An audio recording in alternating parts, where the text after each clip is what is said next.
Welcome back to Aurora Tech Channel. Today, we'll be testing the AnyCubic Kobra S1. This printer is priced at $699, the same as the Bamboo Lab P1P, but it has an enclosure and a multi-filament system called Ace Pro, making it a pretty good deal in terms of value. Let's take a closer look at the details. This is a fully enclosed Core XY machine. The enclosure is made of plastic and steel, the side panels, door, top cover, and bottom are plastic, while the frame and the back panel is steel. The print volume is 250 by 250 by 250 millimeters, and the machine weighs about 50 pounds. The required table space is approximately 16 inches by 20 inches, accounting for cables and bowed-in tubes at the back.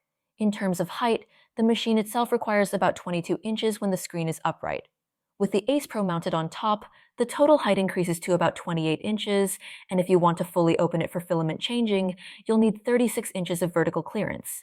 The motion system uses linear rods on the X and Y axes and triple lead screws synchronized by a timing belt on the Z axis. The extruder is a direct drive setup guided by bowed-in tubes from either the external spool holder or the Ace Pro. The hot end is a quick swap design. You can remove it using a lever without unscrewing anything. It's a one-piece unit to better prevent leaks. For part cooling, it has a turbo fan inside the print head and an auxiliary fan on the side. An exhaust fan is located at the back with a filter compartment that currently includes a bag of activated carbon pellets. There's no heated chamber, but thanks to the compact enclosure size, it should still handle ABS printing. We'll test that later in the video. The maximum bed temperature is 120 degrees Celsius, and the print surface is a double-sided textured PEI sheet. For bed leveling, it uses a strain gauge with nozzle probing, and an accelerometer is built in for input shaper calibration. The claimed top speed is 600 millimeters per second with 20,000 millimeters per second squared acceleration, though real-world performance using the default print profile is closer to 300 millimeters per second with 10,000 millimeters per second squared acceleration. As for firmware, it uses a closed-source system, very likely based on Clipper, although the official site doesn't specify. The included slicer is a skinned version of Orca Slicer with cloud integration, a 3D model download site, and a custom UI to control the printer instead of standard mainsail or fluid. If you prefer not to use the cloud, you can enable LAN mode for local network printing, or simply use a USB drive to print offline. The printer features a 4.3-inch touchscreen, and the screen angle is adjustable. It also includes a 480p camera for remote monitoring, time-lapse recording, and AI print failure detection. If linked to your cloud account, you can also use the mobile app for remote control and monitoring. I'd like to thank AnyCubic for sending us this machine and for sponsoring today's video. As always, even though this is a sponsored video, we won't hesitate to point out any cons of the machine. With that, let's get started. The combo version includes the S1 printer and the Ace Pro. Everything is packed inside a bag, making it easy to remove from the box. The Ace Pro is stored inside the printer. Just take it out along with the other protective materials. The heated bed is also secured with a few screws, which you'll need to remove before turning on the machine. The Ace Pro hub, a bag containing an activated carbon filter, and some cables are placed in a separate box. Since there's nothing to assemble, all you need to do is connect a few cables and bowed-in tubes. Let's flip the machine around to the back. For the non-combo version, you simply install the spool holder and feed the filament through the bowed-in tube. For the combo version with the Ace Pro, we'll install the hub instead. First, connect the hub to the 6-pin connector. Then, attach the long bowed-in tubes to the Ace Pro with the other ends connected to the hub. Next, connect the 6-pin connector on the Ace Pro to the 4-pin connector at the back of the machine. Since the Ace Pro also functions as a dryer box, it needs its own power connection. Finally, plug in the power for the machine, and we're ready to turn it on. Select your language and connect the printer to your local Wi-Fi network. After that, a QR code will appear. If you want to link the printer to your AnyCubic Cloud account, simply scan the code with your phone app, and the machine will be bound to your account. You'll then be prompted to insert the USB drive to proceed with the test. Just sit back and relax, as there's nothing you need to do. It will take about 20 minutes to complete input shaping and bed leveling.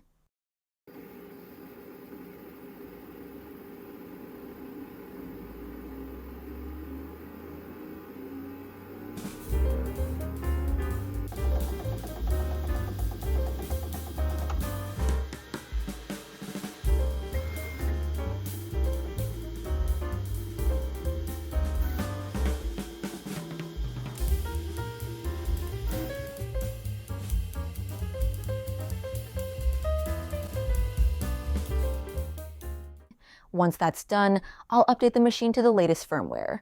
Now we're ready to start the first print. I'll load some purple PLA into the Ace Pro. There's no lever or button, just insert the filament and it will automatically grip and load. If you're using AnyCubic filaments, the RFID tag will be detected and automatically set the filament type and color. Otherwise, you'll need to enter that information manually on the touchscreen. I'll start with the preloaded fast Benchy. I'll enable flow calibration and skip bed leveling since it was just completed. Let's time the preparation and see how long it takes for the machine to actually begin printing. The prep finishes in 5.5 minutes, which isn't bad. The first layer is printing quite fast, but since the print head blocks the view, it's hard to see how well the first layer is being laid down on this small print.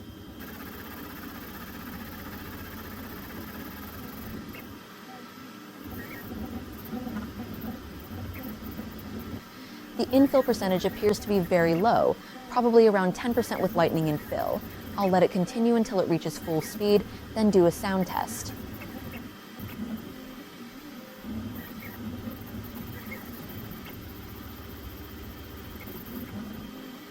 With the door open, the sound level stays around the low 60s decibels, which is fairly quiet.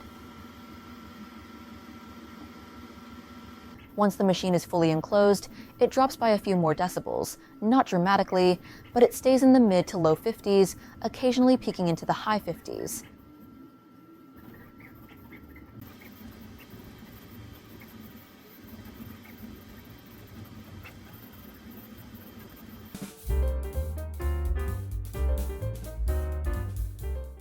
The print finishes in 16 minutes and 36 seconds, not including prep time, but including about 1 minute for filament retraction by the Ace Pro. The layer lines are quite visible due to the 0.24mm layer height, the surface quality isn't great, and there is some stringing. The front cooling wasn't bad, and the bottom printed nicely. But the top surface is still a bit rough. I'd say this print is mostly a demonstration of the print head's speed. The result is more of a rough prototype. Next, I'll print a normal speed Benchy using the default slicer profile to see the difference. This one took about 43 minutes to finish. The difference is clear. The 43-minute Benchy is much cleaner, with significantly better surface quality. There are still some minor imperfections in one area. The front cooling didn't look much different, as the fast print was actually not bad in that aspect. There's no stringing at the top, and the top surface is much smoother overall. I'd call this a standard quality Benchy. We're going to start our benchmark prints, beginning with the number slider to test clearance. The first layer printed well. I can see clear gaps between the tiles.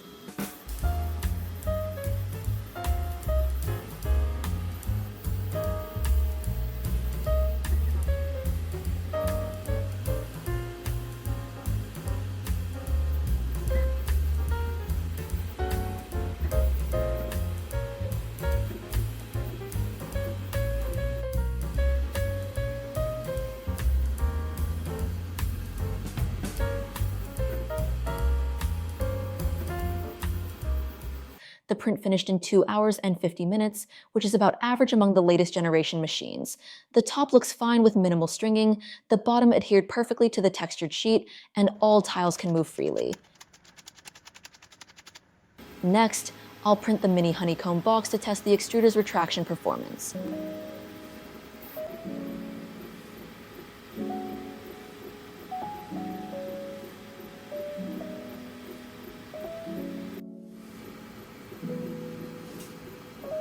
This model requires the extruder to extrude a bit of filament, retract it immediately, then move to another point and repeat the process.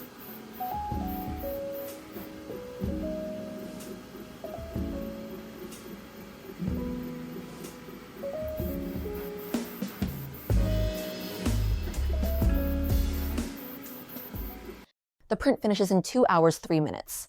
Which falls right in the middle of the typical range. The Honeycomb box came out beautifully, both the sides and the top were printed very nicely. Let's compare it to other machines that have produced strong results with this model. The Kobra S1 is definitely one of the best. The bottom layer is also printed very well, even better than some printers at a higher price point. Then I'll print the tolerance model to see how well the parts fit together.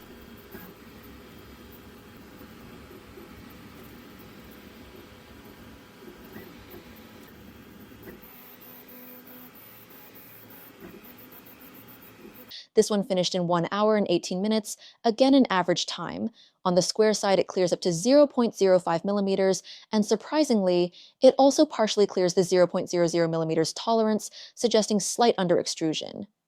Fortunately, it doesn't clear minus 0.05 millimeters, so the under-extrusion is minimal. A similar result appears on the cylindrical side. It clears 0.05 millimeters, partially clears 0.00 millimeters, and stops at negative 0.05 millimeters. While not perfect, this is still better than most budget machines, which typically only clear up to 0.075 millimeters. Next, I'll print the Robo Alpaka to test surface quality.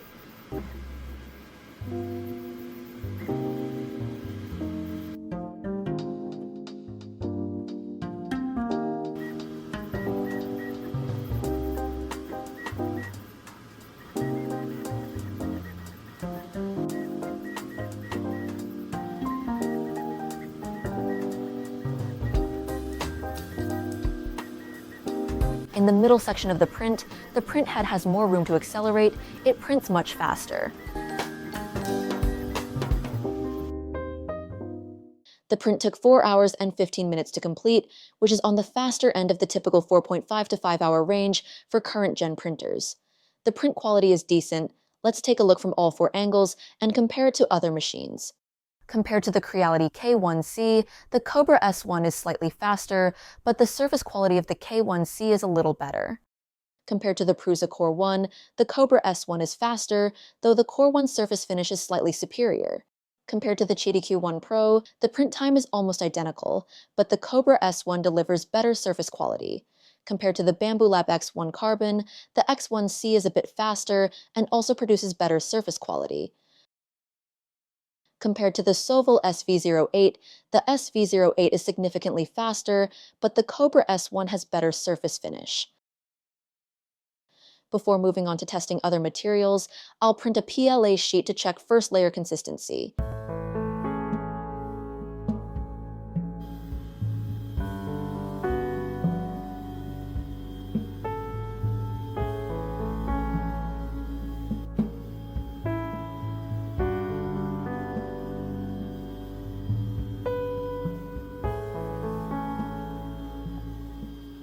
It printed nicely until the nozzle reached the left side of the bed, where it was clearly too close to the surface. When peeling off the sheet, I noticed some minor line separation at the front left. You can see that the lines here are slightly detached, which indicates the nozzle may be a bit too high. The left side was squeezed a little too low. Despite that, the bottom surface still looks good overall, and this type of first layer should be acceptable for most prints. We'll try some different materials, starting with PETG. I'll print this PETG penholder using Voxel PETG Plus. Since this filament can handle up to 25 millimeters cubed per second flow rate, similar to PLA, it can actually print at speeds up to 300 millimeters per second.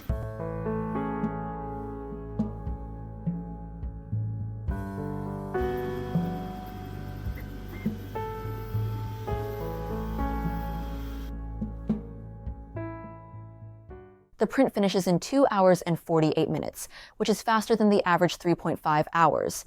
The surface quality looks good, the interior printed well, and we can see only some very minor stringing from this angle.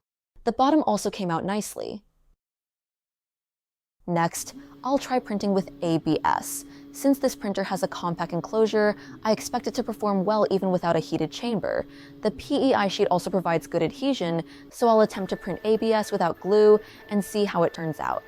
You'll notice the camera angle is slightly tilted. That's because I had to tape my phone to the machine's door to film while it was fully enclosed, as the lighting reflections made filming difficult.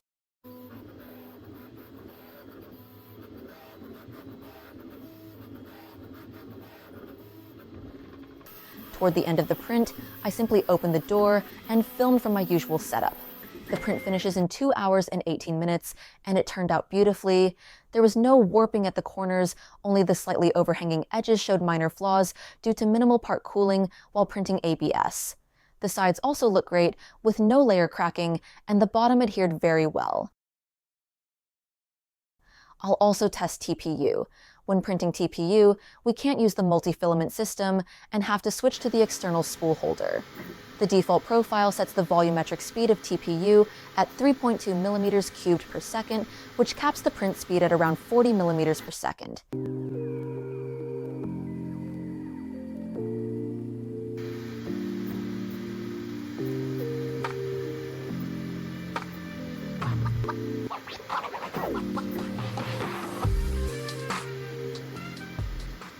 The print finishes in 31 minutes, but the result wasn't great. I don't blame the printer though. My spool had been opened for a while. Even though I stored it in a camera cabinet, the conditions apparently weren't ideal. I'll use the Ace Pro, but I won't print TPU with it. I'll just use it as a filament dryer. I'll set the temperature to 55 degrees Celsius. Generally, TPU should be good after 5 to 6 hours, but I'll let it dry for 8 hours to be safe. After that, I'll run the same G-code to reprint it.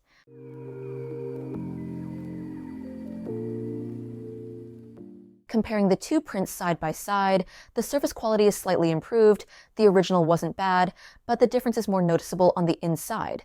The dried filament shows virtually no stringing, and the Z-seam is much cleaner.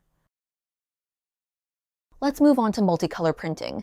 I'll print this transformer model and scale it up to about 230 millimeters. The estimated print time is around 38 hours. I can see the filament usage estimates for the model and the prime tower, but there's no estimate for the flushed or wasted filament. Since I don't have the exact Optimus blue and red, I loaded similar colors into the Ace Pro.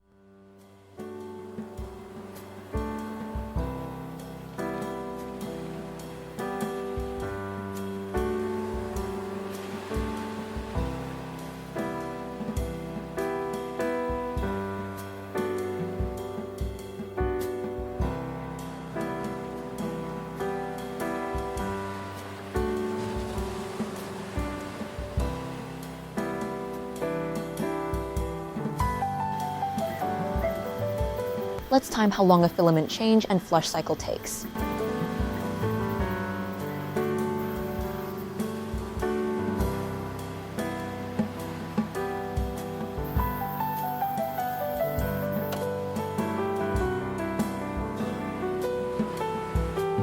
It took about 2 minutes and 40 seconds.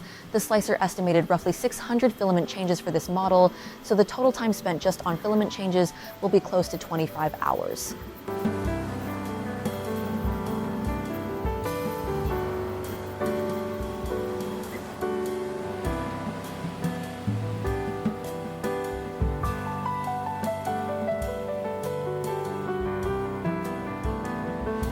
One thing I noticed is that the Ace Pro feeds and retracts filament more slowly than other AMS style systems. You can see the spool rotating quite slowly during the process.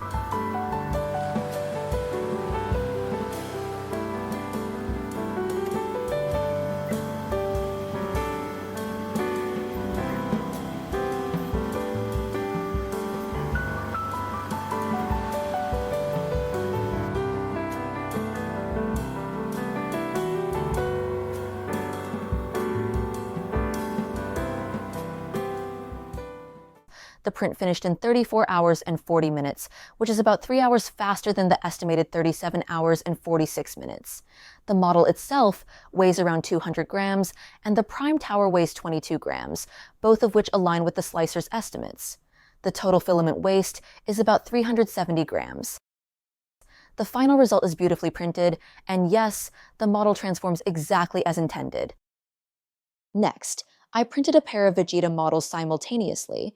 As with the transformer model, the slicer provided estimates for the model, support, and prime tower filament usage, but again, no estimate for flushed waste. This time, the estimated print time was about 21 hours. During single-color portions, the printer ran at normal speed. However, when it started printing in blue and white, the process slowed due to frequent filament changes. The time required for filament changes actually depends on the color. Switching from a lighter to a darker color typically requires less flushing and therefore takes less time. To test this, I timed a change from blue to white.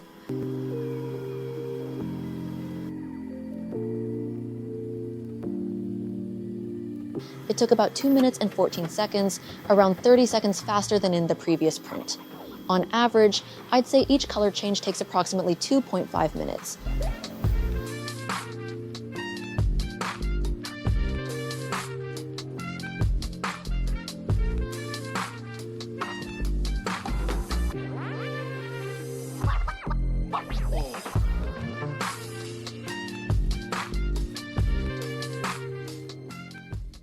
The print finished in 18 hours and 46 minutes, a little over 2 hours faster than the estimate.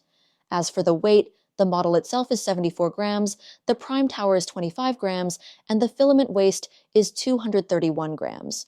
Once again, both Vegeta models turned out great, comparable to those printed with the latest Bamboo Lab H2D. Of course, the H2D finishes prints much faster and produces significantly less waste thanks to its dual extruder setup, but the print quality on the Kobra S1 is genuinely impressive, and it also comes at a much lower cost. Okay, let's talk about the pros and cons of this machine, starting with the pros. 1. The build quality is solid, and the machine comes fully pre-assembled. If you have the combo version with the Ace Pro, all you need to do is connect a few additional Bowden tubes and cables. It's still very beginner-friendly. 2. The extruder handles retraction extremely well. It produced one of the best mini honeycomb boxes I've seen. For other benchmark prints like surface quality, clearance, and dimensional tolerance, the results are within the average range compared to other latest generation printers. 3. Thanks to its compact enclosure, it handles ABS printing quite well, even without a heated chamber. Build plate adhesion is excellent. I was able to print an ABS stackable box without using any glue. 4. The printer is quiet. Even without the enclosure fully sealed, it runs quieter than most Core XY machines. When fully enclosed, it's one of the quietest printers I've tested. 5. The multi-filament system, Ace Pro, works reliably. It loads and retracts filament at a slower pace, which makes filament changes slightly longer, but significantly more reliable, even when using spools from various brands, including cardboard spools. Its filament loading process is also simpler compared to other AMS or CFS systems. The built-in drying feature is a valuable bonus, especially at this price point. 6. Using leftover spools to print functional parts with the Ace Pro is also very convenient. You can set all the spools to the same type and color, and when backup mode is enabled, it will automatically switch between them as needed. The backup mode is also easier to configure than in most other AMS style systems. Now for the cons. 1.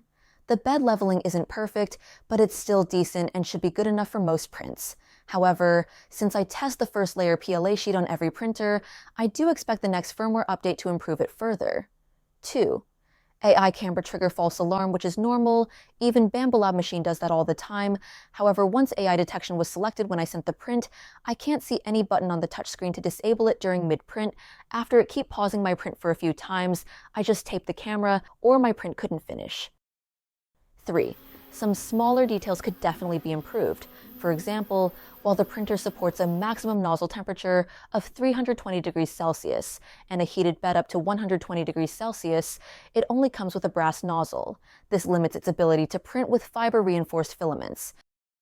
If you're not using the Ace Pro and rely on the built-in spool holder, the spool is positioned at the back. Mounting the spool on the side would be much more practical. The air filter is just a bag of carbon pellets. Switching to a box-style HEPA and carbon filter would add very little cost and provide significantly better filtration. Lastly, the camera is a low-resolution 480p unit. While it's functional for basic print monitoring, the quality is noticeably below modern standards, especially for time-lapse videos. I'm also not sure if the low resolution impacts the performance of the AI monitoring feature as well. 4. The print speed of the machine using the AnyCubic slicer profile is slower than average. After reviewing the speed settings, I found that the default speeds are fairly typical, and while the acceleration is slightly lower, it likely wouldn't cause a noticeable slowdown. The real limitation comes from the filament profile's restricted flow rate. For high-speed PLA, I typically set the maximum volumetric flow rate to 24 millimeters cubed per second, which allows a 0.4 millimeter nozzle with a 0.2 millimeter layer height to reach speeds up to 300 millimeters per second. However, AnyCubic's high-speed PLA profile is capped at 18 millimeters cubed per second, which limits the maximum print speed to 225 millimeters per second, regardless of the speed set in the print profile. Another factor affecting speed is the default use of gyroid infill. In a real-world test, I printed the Robo Alpaka model twice with identical settings, changing only the infill type. With gyroid, the estimated time was 6 hours and 12 minutes, and the actual time was 5 hours and 4 minutes. With grid and fill, the estimate dropped to 4 hours and 34 minutes, and the actual time was 4 hours and 15 minutes. In other words, using gyroid by default added 49 minutes to the print, roughly 20% longer. Gyroid infill offers better strength, especially for functional parts, and some may even say it provides improved surface quality in certain cases. However, I didn't observe that in my tests, and it may not be the best choice as the default option for all prints. 5. Orca Slicer includes built-in profiles for AnyCubic printers, including the new Kobra 3 and this Kobra S1. However, network printing is unavailable because AnyCubic uses a non-standard protocol, and unlike other brands, they haven't submitted it for integration. As a result, users must export the sliced file to a USB drive and print entirely offline. In conclusion, the hardware of the Kobra S1 performs well. Most of the drawbacks come from the slicer, but the minor firmware issues should be relatively easy to fix. I expect 1 or 2 updates should be able to address them. I strongly recommend that AnyCubic adds support for the local network printing protocol in Orca Slicer as soon as possible, as many other brands have already done so. Making the printer fully compatible with open source software would be a major advantage. It would be a lot more convenient for users who own printers from multiple brands, especially business users. I believe no one likes maintaining and constantly updating several different skin slicers across multiple computers when they could just use one slicer for all their printers. Unless the standard open source slicer cannot support your groundbreaking technology to unlock the full potential of your printer, there really is no need to make another variant. This recommendation isn't just for AnyCubic. So far, I haven't seen any brand with a skin version of Orca Slicer that offers something that truly justifies the customization. In my opinion, having your own branded skin slicer, a closed-source Clipper variant, a custom UI instead of main Sailor Fluid, another mobile app that functions just like Obico for remote printer management, or yet another 3D model downloading site to build an ecosystem are all kind of low priorities for users when deciding whether to buy a machine. And overdoing it by locking users into a closed-source, cloud-based ecosystem can actually sometimes have a negative impact. This machine could have earned a high-ranking spot on my recommendation list if it did just one thing: fully support Orca Slicer and provide access to Mainsail or Fluid's web UI. From a hardware perspective, it's a well-built machine that meets the standard of modern Core XY Clipper-based printers. Its multi-filament system, the Ace Pro, even stands out from most AMS-style solutions in terms of filament compatibility and reliability, and the fact that it also functions as a filament dryer adds extra value. If you're interested in the Kobra S1, I've included the link in the description. Please also check out my website auroratechchannel.com, which monitors the prices of major 3D printer brands to help you find great deals. That's it for this video. If you found this video helpful, please give it a like and consider subscribing to our channel. Thank you for watching, and I will see you next time.